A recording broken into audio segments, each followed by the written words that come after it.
Oggi siamo un po' liberi tutti, ma nei prossimi 10 giorni ci giochiamo il futuro. Queste le parole del governatore Zaia sulla fase 2 che in Veneto inizia con una nuova ordinanza esplicativa. 65enne aggredito a Venezia dopo aver rimproverato un uomo che era in giro senza mascherina, potrebbe aver subito un trauma al timpano. Oltre 1000 persone stamane hanno manifestato a Venezia. Il popolo delle partite IVA si è dato appuntamento alla stazione dei treni per esprimere il malcontento economico. E questa sera altra protesta dei commercianti tra Jesolo Paese e via Baffile, che tra le 20 e le 21 accenderanno le luci dei loro negozi. Domani sera toccherà a Marcon. I tassisti Acquei e di Terra insieme nelle rivendicazioni: abbiamo circa 2000 euro di spese al mese da sostenere a fronte di soli 150 euro di entrate. Fase 2 anche nel settore dei trasporti. A giudicare da alcune immagini si sono già viste situazioni al limite. Lo sfogo del sindacato. È arrivata come un fulmine a Celsereno la notizia della morte di Stefano Soffiato, l'ideatore di Venezia.com, il ricordo del suo grande amico, presidente del movimento, Matteo Secchi.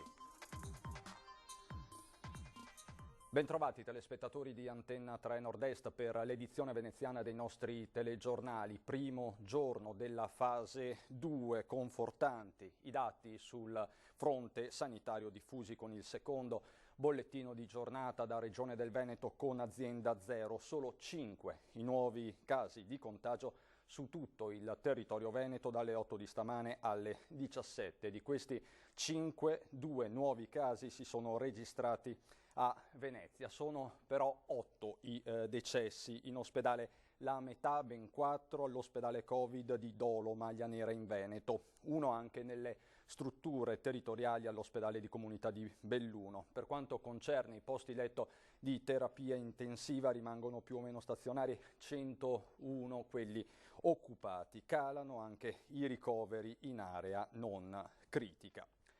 E c'è il nostro sondaggio che abbiamo lanciato nell'edizione del Veneto, fase 2. Temete l'aumento del contagio? Diteci la vostra. Vedete in sovraimpressione i numeri per poter partecipare al sondaggio. Sì, 0422 1626 691, no allo 0422 1626 690. Vedete quindi i numeri per partecipare. Lo squillo vi ricordo che è gratuito e se sentite occupato non preoccupatevi, il vostro voto verrà ugualmente conteggiato. Questa sera in prima serata a Ring in studio con Nicola Zanetti i risultati di questo sondaggio. Oggi siamo un po' al liberi tutti, ma nei prossimi 10 giorni ci giochiamo il nostro futuro. Così il governatore Zaia sulla fase 2 in Veneto, che inizia da un lato con una nuova ordinanza esplicativa, dall'altro lato con il progetto di biosorveglianza. In questa settimana, 10 giorni, ci giochiamo il futuro.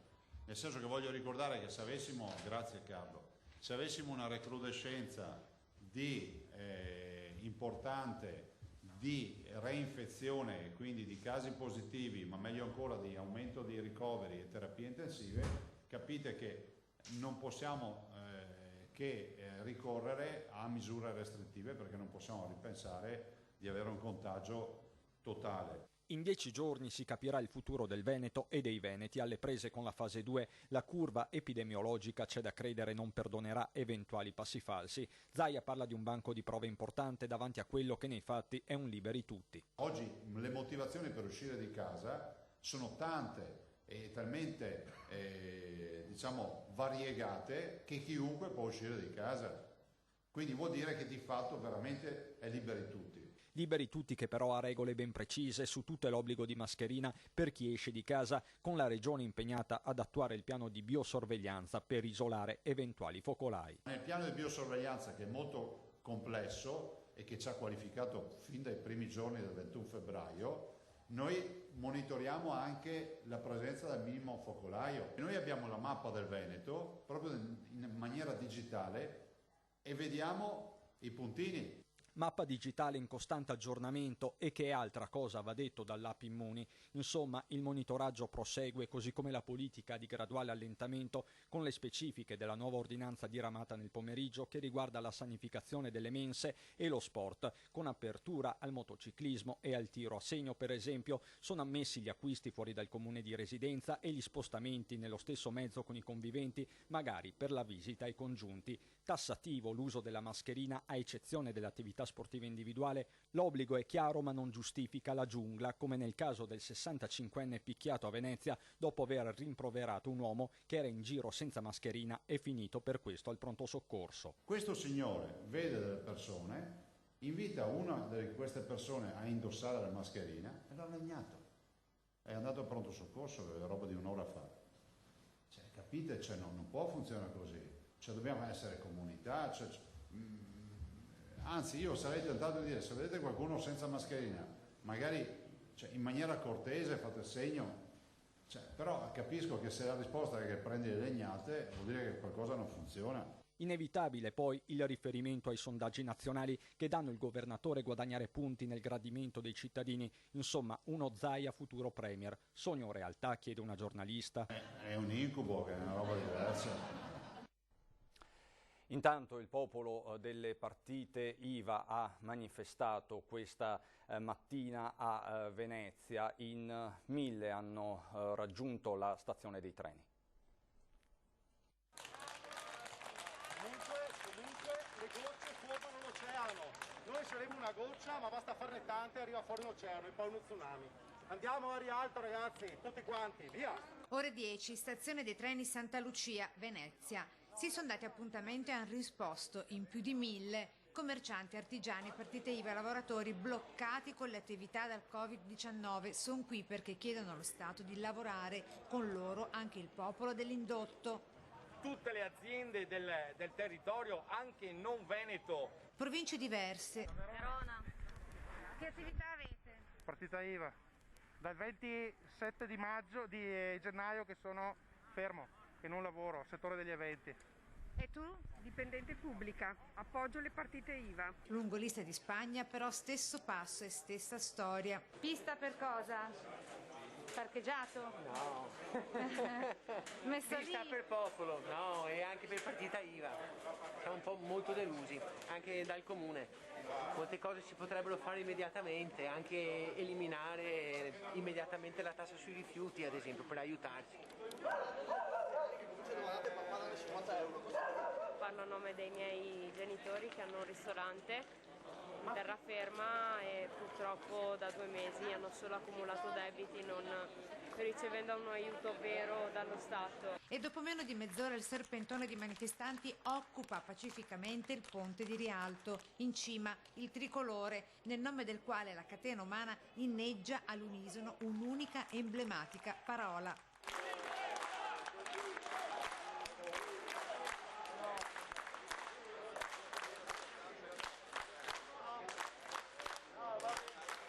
Da Rialto stiamo andando a San Marco per raggiungere il resto del popolo delle partite IVA, artigiani, imprenditori, bottegai che insieme hanno fatto questo lungo serpentone, questa grande manifestazione tra applausi, striscioni, cartelli per ribadire a gran voce: fateci lavorare. In piazza San Marco, tra articoli della Costituzione disattesi, dicono i commercianti, va in scena la disperazione provata dalle chiusure forzate. Dal governo aiuti a fondo perduto o dalle piazze sarà l'inizio della rivolta. Questo è il messaggio partito questa mattina.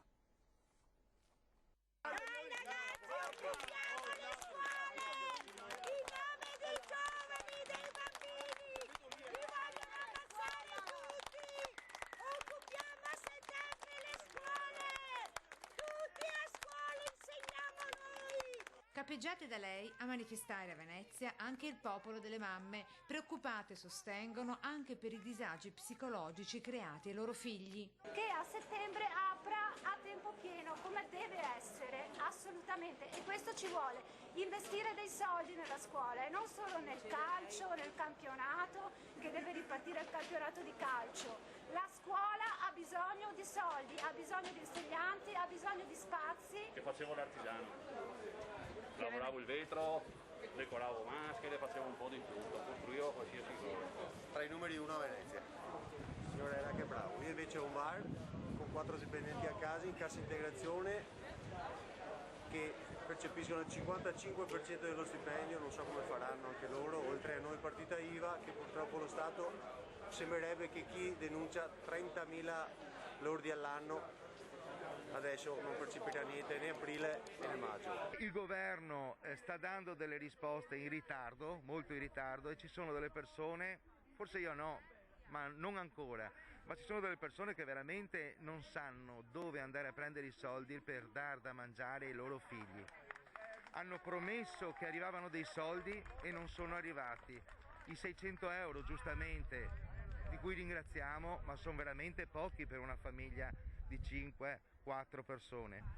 I miei dipendenti devono ancora ricevere €1 di cassa integrazione. Che cosa suoni nell'orchestra? Io sassofono, fisarmonica, tastiere, dopo anche gli altri miei colleghi fanno questo lavoro, perciò siamo rovinati, siamo esausti. Questo dobbiamo avere noi per ripartire. Aiuti a fondo perduto. Conte, stiamo aspettando questo, altrimenti succederà qualcosa di più grave, perché qua la piazza si sta movimentando. Anche se volessimo riaprire, la gente avrà paura e sarà difficile ripartire. Io ho un locale che ha 60 anni nel 2021, 4 generazioni e tutto è finito in un momento. E c'è anche l'esasperazione dei tassisti acquei e di terra.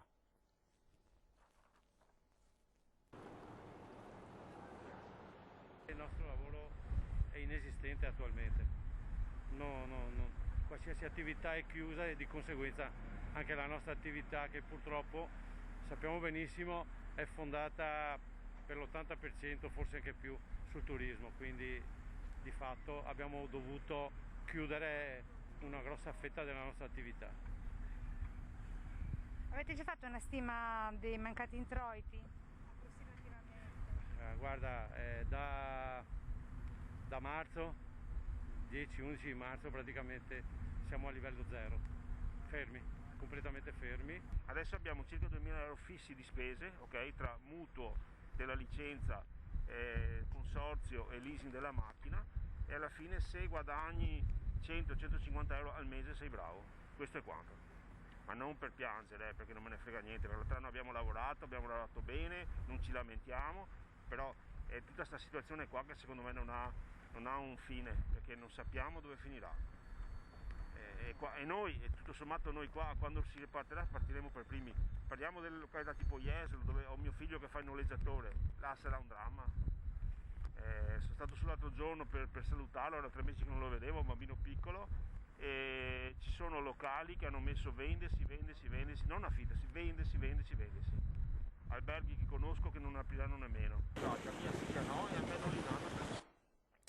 Lavoro sicuro, liquidità alle imprese, rispetto della Costituzione, non possiamo più prescindere da questi capisaldi e assistere inermi alla distruzione della nostra economia e delle nostre libertà. Queste le parole d'ordine dei consiglieri regionali di Fratelli d'Italia, Contra gli altri, Gio Formaggio, Massimo Giorgetti e l'assessore regionale Elena Donazzani in flash mob oggi dalle 14 in piazza San Marco. Come vedete dalle immagini, chiediamo al governo centrale, continuano, di dare risposte immediate, concrete ed efficaci. E sarà protesta anche questa sera a Jesolo dalle 20 alle 21 da Jesolo Paese a via Baffile. Il movimento dei commercianti è nato spontaneamente, ma sentiamo una delle organizzatrici, Elisa Cibina. Abbiamo pensato di accendere le luci delle nostre attività come segno di protesta, ma sostanzialmente del fatto che ci siamo, che conosciamo i nostri diritti e che sappiamo che l'articolo 1 della Costituzione dice che l'Italia è fondata sul lavoro, è una repubblica fondata sul lavoro, e noi chiediamo solo di lavorare in totale sicurezza, come ci diranno di fare, rispettando tutte le regole, ma noi vogliamo lavorare. Sono 2 mesi che siamo a casa senza avere nessuna risposta, nessuna certezza. Un giorno di lavoro perso a Jesolo durante questo periodo è come un mese in qualunque altro posto. Chiediamo solo di poter lavorare, quindi le luci accese stanno a simboleggiare questo. Noi apriremo le porte dalle 8 alle 9 e poi chi vorrà lascerà la luce accesa tutta la notte, e altrimenti sì, quella è una scelta libera. Comunque siamo presenti. Noi non possiamo aspettare, non solo non vogliamo, ma non possiamo, non abbiamo più le risorse per aspettare e il governo non ci ha nemmeno nominati. Questo a Jesolo questa sera, ma ritorniamo per un attimo a Venezia. Vi mostro le immagini che ci sono state trasmesse pochi minuti fa da Lorenzo Maier, dal nostro Lorenzo Maier da Venezia, che mostrano appunto una Venezia affollata, ma non è, come lo abbiamo detto più volte, il momento. Vedete queste immagini, qui siamo su un pullman, qui in piazza San Marco e qui invece a Rialto. Immagini che per l'appunto ci mostrano come ci siano stati dei problemi oggettivi, si vede nei distanziamenti. E a tal proposito interviene anche il sindacato. Ecco lo sfogo. L'RSU del Comune di Venezia sul piede di guerra per la situazione che si è registrata, foto alla mano, a bordo di un autobus, in quello che dovrebbe essere l'inizio della fase 2 con precise disposizioni da rispettare nel contenimento del contagio. Questa mattina da parte di una collega che si recava a Venezia al lavoro, la stessa mi ha inviato questa foto.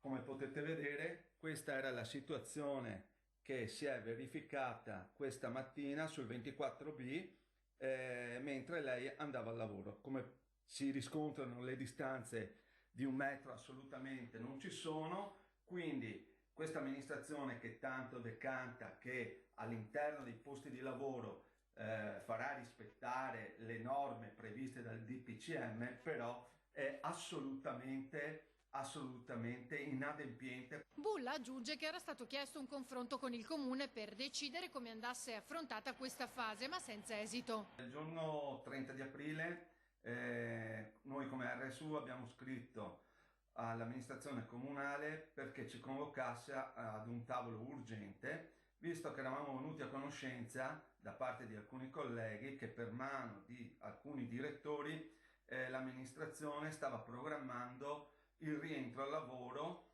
da parte dei colleghi stessi. Questi colleghi, specialmente in Carbonifera e a Venezia, sono colleghi che hanno un servizio che non è un servizio essenziale o indifferibile, e pertanto noi eravamo fortemente preoccupati su questa operazione che stava attuando a nostra insaputa l'amministrazione. Noi non abbiamo avuto alcun riscontro da parte dell'amministrazione, quindi noi denunciamo questa gravissima situazione di questa amministrazione che pensa solo al fatto che chi lavora in lavoro agile non è così efficiente ed efficace come se lavorasse in ufficio. Ed è mancato l'altra notte, a causa anche del coronavirus, il salesiano Don Paolo Stocco, nato 77 anni fa a Pianiga, aveva alle spalle 59 anni di professione e 49 di sacerdozio. Ultimamente per ragioni di salute era nella comunità salesiana dell'Istituto San Marco alla Gazzera. Dal 1960 al 2014 è stato missionario in Venezuela. Rientrato in Italia è stato accolto tra i confratelli di San Donato alla Gazzera, quindi a Venezia, a servire le 4 parrocchie di Castello, San Pietro, San Giuseppe, infine di nuovo alla Gazzera. Era ricoverato all'ospedale di Dolo dal 4 aprile scorso dopo aver contratto il contagio del coronavirus che, sommato a una condizione fisica complessivamente già precaria, si è rivelato letale. Ed è invece arrivata ieri sera come un fulmine a ciel sereno la notizia della morte di Stefano Soffiato, l'ideatore di Venezia.com, il ricordo del suo grande amico, presidente del movimento, Matteo Secchi. Dietro di me c'è, per chi non lo sapesse, c'è l'isola di San Michele, è il cimitero di Venezia dove noi abbiamo sepolto i nostri cari. Da ieri abbiamo anche Stefano Soffiato, che prima di tutto è stato un mio fratello, e una persona splendida, buonissima, ben voluto da tutti. Con la voce singhiozzante trattenendo le lacrime, l'attuale presidente di Venezia.com, Matteo Secchi, si fa portavoce di tantissimi veneziani nel ricordare Stefano Soffiato, mancato a 60 anni dopo una lunga malattia. È lui il fondatore del portale, nato proprio 20 anni fa a maggio e diventato uno dei punti di riferimento della città. Chi non ricorda lo spettacolare funerale di Venezia messo in scena nel 2009, una delle manifestazioni più popolari degli ultimi anni per mettere in risalto come la città si stesse spopolando. I geniali fotomontaggi della satira veneziana erano suoi. Stefano non amava apparire, ma c'era sempre. Si dedicava alla sua città, da dietro le quinte, lo faceva con passione e amore. 10 anni fa, in sella alla sua motocicletta, si era anche messo in viaggio da Venezia a Creta per cercare testimonianze sulla Serenissima. È stato un attivista per anni, un precursore, perché con la sua azione nei primi anni del 2000 ha precorso appunto tutti quei fenomeni che poi si sarebbero sviluppati negli anni a venire. Soffiato abitava l'Arsenale, per anni ha gestito un banchetto di articoli veneziani a San Marco, centinaia i messaggi di cordoglio sui social. Lascia un figlio e la compagna Gianna, che gli è rimasta accanto fino alla fine. Al suo funerale non potranno partecipare più di 15 persone, ma da Venezia.com dicono è solo rimandato.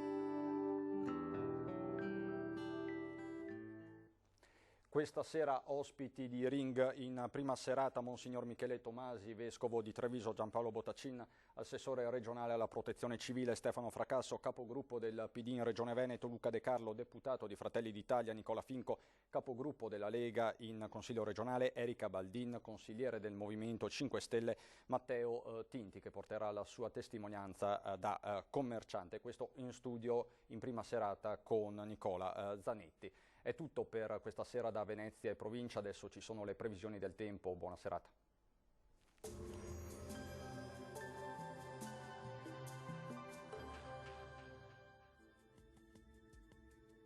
Bentrovati al meteo. Fase 2 ancora con un regime di alta pressione, ciò si traduce in tempo sempre in prevalenza stabile e clima primaverile. Il dettaglio di martedì 5 maggio. Sul Veneto avremo al mattino un cielo a tratti coperto, maggiore presenza di sole, specie dal pomeriggio, dove però non si escludono anche dei locali piovaschi sui settori montuosi. Venti da direzioni variabili e localmente moderati. Temperature stazionarie e gradevoli, minime fino a 14 gradi, valori massimi tra i 19 e i 24 gradi all'incirca. Stessa situazione anche sul Friuli Venezia Giulia, con tempo buono e ampio soleggiamento, salvo per anche qui qualche annuvolamento, ma senza ulteriori conseguenze. Temperature minime tra 9 e 13 gradi, massime tra 20 e 22 gradi. Infine uno sguardo alla situazione del Trentino Alto Adige, anche qui tanto sole, con qualche nube in più solamente sui settori più a ovest, anche con isolati acquazzoni. Temperature minime sui 10-12 gradi, massime sui 21 gradi. Dal meteo per ora è tutto, vi auguro un buon proseguimento con Antenna 3. Arrivederci.